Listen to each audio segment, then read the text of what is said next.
नमस्कार.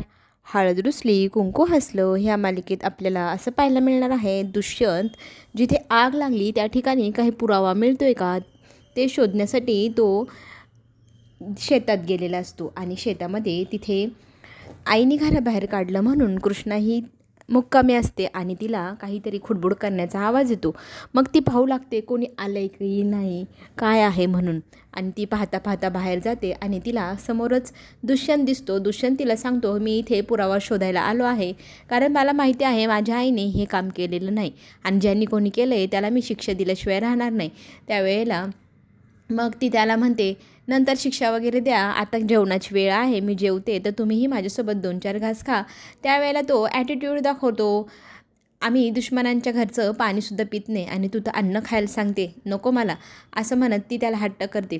मी तुम्हाला शोधू लागते, हवे तर पुरावे, पण तुम्ही माझ्यासोबत जेवण करा. मग दोघंजण मिळून जेवण करतात आणि नंतर त्यांना एका ठिकाणी पुरावा मिळतो, ते म्हणजे जयवंत विरोधात.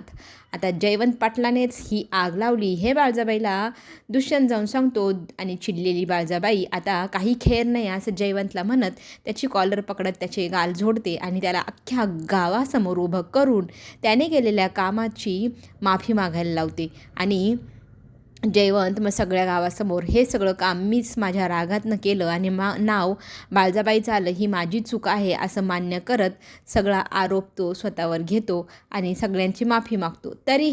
तरीही दुष्यंतला असं वाटतं की माझ्या आईचा अपमान तू अख्ख्या गावासमोर केलास, तुला सत्य माहीत नसताना तू माझ्या आईचं नाव घेतलंस. तर कृष्णाला तो म्हणतो, आता तू माझ्या आईची सगळ्यांसमोर माफी मागायची.